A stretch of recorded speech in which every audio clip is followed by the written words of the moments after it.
Inilah pohon ajaib dari surga yang tumbuh subur di Indonesia bahkan dunia.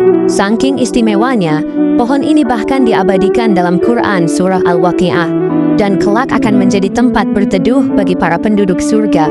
Pohon ini namanya adalah pohon sidr atau pohon bidara.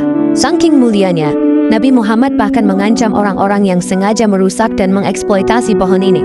Rasulullah Shallallahu Alaihi Wasallam bersabda, "Barang siapa menebang pohon bidara, maka Allah akan membenamkan kepalanya dalam api neraka."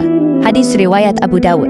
Tentu terdapat maksud tersendiri mengapa Rasulullah mengecam sekeras itu ketika melarang mengeksploitasi pohon bidara. Ternyata selain untuk menjaga keberlangsungan hidup dari pohon bidara merupakan pohon yang mulia dan memiliki banyak manfaat bagi kehidupan makhluk di bumi. Pohon bidara merupakan salah satu di antara pohon yang tumbuh di surga.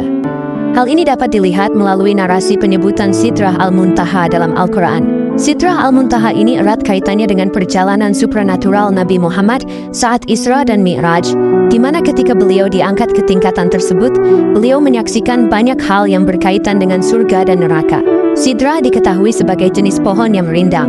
Pohon ini memiliki 3 keistimewaan, yaitu rindang, lezat, dan beraroma harum.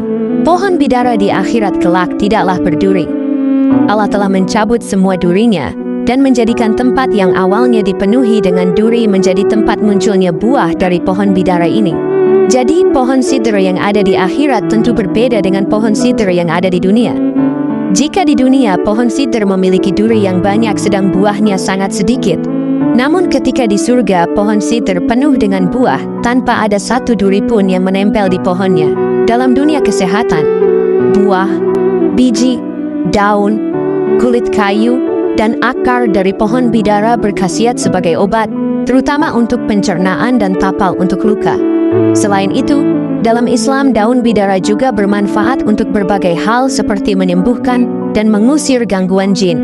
Ada beberapa ulama yang mempopulerkan penggunaan daun bidara untuk mengusir jin, seperti Wahab bin Munabbih dan Al-Qurtubi, salah seorang pemuka tabi'in yang ahli dalam sejarah dan ilmu kedokteran, yakni Wahab bin Munabbih, menyarankan untuk mengobati sihir dan gangguan jin ini dengan menggunakan daun bidara yang dihaluskan.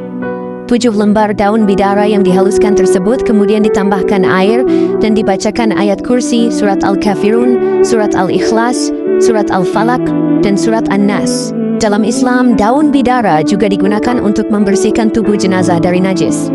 Hal ini sesuai dengan ajaran Rasulullah yang terdapat dalam hadits riwayat Muslim yang artinya, "Mandikanlah dirinya dengan air dan daun bidara, serta kafanilah dengan kedua lembar pakaiannya, dan jangan kalian tutup kepalanya. Karena sesungguhnya Allah akan membangkitkannya pada hari kiamat dalam keadaan bertalbiyah." Hadis riwayat Muslim.